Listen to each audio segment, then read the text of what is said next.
এর থেকে ভালো কমফোর্ট ফুড আমার মনে হয় না আর কিছু হতে পারে।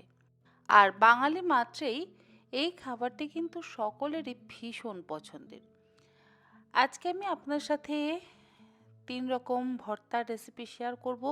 আর এটা আমি জানি আমাদের সকলেরই ভীষণ পছন্দের। এর জন্য কিন্তু খুব বেশি উপকরণের প্রয়োজন নেই। চাল, মসুর ডাল, আলু আর যদি হয় একটা ডিম, তাহলে সেটা উপরি পাওনা। ডিম না হলেও কিন্তু কোনো সমস্যা নেই।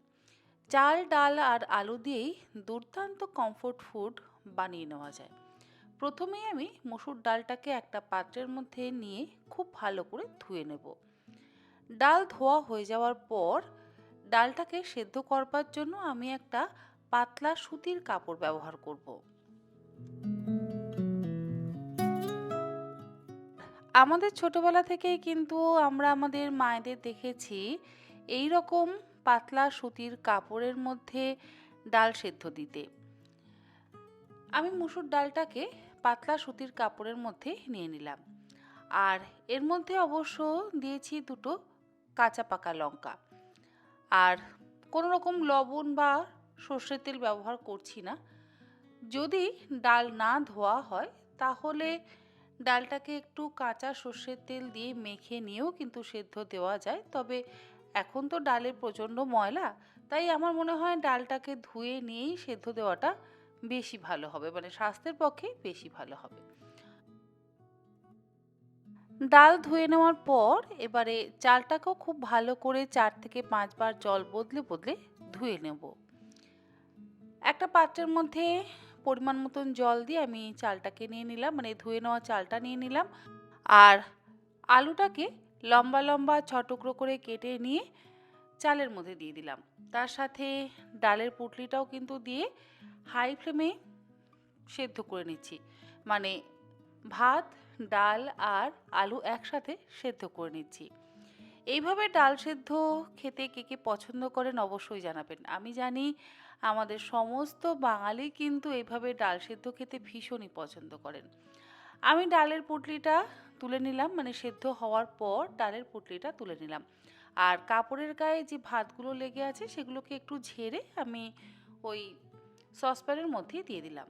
সেদ্ধ আলুগুলোকেও তুলে নিলাম।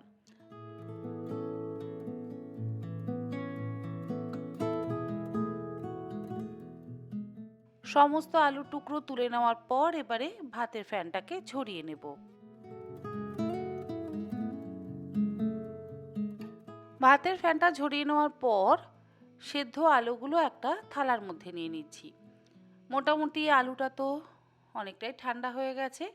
আর ডাল সেদ্ধটার কাপড়টা কিন্তু আমি খুলে নিচ্ছি, মানে পুঁটলিটা আমি খুলে একটু ঠান্ডা হতে দিচ্ছি। ডালও একদম সুন্দরভাবে সেদ্ধ হয়ে গেছে। আলুগুলোকে হাত দিয়ে খুব ভালো করে মেখে নেব।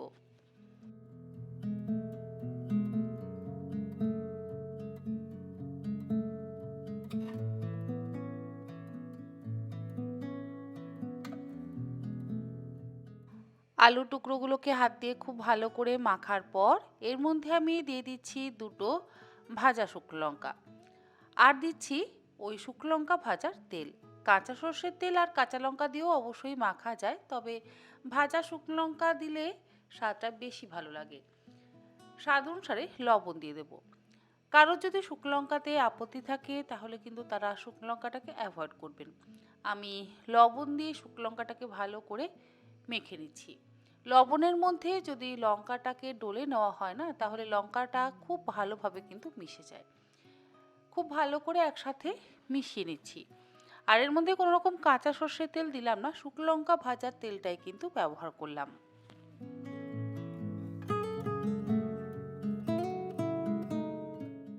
আলুটা মাখা হয়ে যাওয়ার পর আমি দুভাগে ভাগ করে নিচ্ছি।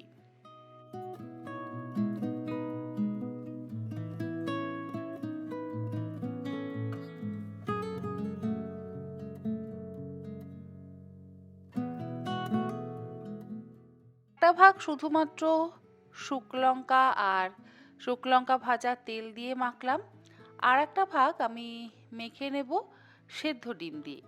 ডিম আলু সেদ্ধ খেতেও কিন্তু ভীষণ ভালো লাগে। আমরা ছোটবেলাতে কিন্তু ডিম আলু সেদ্ধ খেয়েই বড় হয়েছি। গোটা গোটা ডিম খাওয়ার সৌভাগ্য আমার মনে হয় না খুব একটা মানুষের ছিল। এখন একটা কেন, দুটো তিনটে ডিম আমরা কিন্তু খেয়ে নিই। কিন্তু আমাদের ছোটবেলায় একটা ডিমই আমরা গোটা খেতে পারতাম না। এইভাবে আলু আর ডিম একসাথে সেদ্ধ মেখে আলাদা আলাদা করে ভাগ ভাগ করে খাওয়া হতো। ডিমের সাথে আলুটাকে ভালো করে মাখা হয়ে গেল, আর এর মধ্যে দেব একটু কাঁচা পেঁয়াজ। কাঁচা পেঁয়াজ অবশ্য দিলেও হয় আর না দিলেও হয়, কিন্তু কাঁচা পেঁয়াজ দিলে না স্বাদটা বেশি ভালো লাগে। স্বাদ অনুসারে লবণ, কাঁচা পেঁয়াজ আর শুকনো লঙ্কা ভাজা তেল দিয়ে ভালো করে মেখে নিলাম। আর যে মুসুর ডাল সেদ্ধটা করে নিয়েছি তার মধ্যে দিয়ে দিলাম স্বাদ অনুসারে লবণ। কাঁচা পাকা লঙ্কা তো আমি ডালের সাথেই সেদ্ধ হতে দিয়ে দিয়েছিলাম, তাই আর আলাদা করে কোনো রকম কাঁচা লঙ্কা বা শুকনো লঙ্কা দিলাম না। আপনাদের ইচ্ছে হলে আপনারা অবশ্যই কাঁচা লঙ্কা বা শুকনো লঙ্কা ভাজা ব্যবহার করতে পারেন। এর মধ্যে দিয়ে দিলাম ওই অল্প একটু কাঁচা সর্ষের তেল আর দিলাম কাঁচা পেঁয়াজ। এবারে সব কিছু একসাথে ভালো করে মেখে নিলাম। এই ৩ রকম ভর্তা আমাদের বাঙালিদের কিন্তু অত্যন্ত প্রিয়। মানে আমরা ছোটবেলা থেকে খেয়ে বড় হয়েছি। এখনো আমরা মাঝে মধ্যেই এই ধরনের কমফোর্ট ফুড খেতে ভীষণ পছন্দ করি। বিশেষ করে যদি বাইরে থেকে ঘুরে বেরিয়ে আসা হয় তাহলে আমরা ১-২ দিন এই রকম কমফোর্ট ফুডই কিন্তু খেয়ে থাকি। আর সন্ধেবেলা এরকম সেদ্ধ ভাত খেতে আমরা অনেকেই ভীষণ ভালোবাসি। আজকে আমি থালার মধ্যে নিয়ে নিলাম গরম গরম সাদা ভাত, তার সাথে শুকনো লঙ্কা আর শুকনো লঙ্কা ভাজা দিয়ে আলু সেদ্ধ, ডিম আলু সেদ্ধ আর ডাল সেদ্ধ, মানে মুসুর ডালের ভর্তা। মানে ডিম আলু ভর্তা, আলুর ভর্তা আর মুসুর ডালের ভর্তা। কেউ বলেন ভর্তা, কেউ বলেন সেদ্ধ, আমরা বলি সেদ্ধ। তার সাথে দিয়ে দিলাম একটা হাঁসের ডিম সেদ্ধ। এটা অবশ্য অপশনাল বা উপরি পাওনা, আপনাদের ইচ্ছে হলে দেবেন, ইচ্ছে হলে নাও দিতে পারেন, কারণ ডিম আলু সেদ্ধ আমরা অলরেডি দিয়েছি। তার সাথে অবশ্যই লাগবে আমাদের একটু ঘি। ঘি না হলে এই খাওয়াটা অসম্পূর্ণ হয়। আর দিলাম দুটো কাঁচা পাকা লঙ্কা। যে যে কটা লঙ্কা খেতে পছন্দ করেন তারা কিন্তু সেই কটা লঙ্কা ভাতের সাথে মেখে খাবেন। আমার তো এই ধরনের খাবার ভীষণ পছন্দ। আমি জানি আপনাদেরও এই ধরনের খাবার ভীষণ পছন্দ। যদি ভালো লাগে অবশ্যই আমাকে জানাবেন। ভালো থাকবেন সবাই। Good night.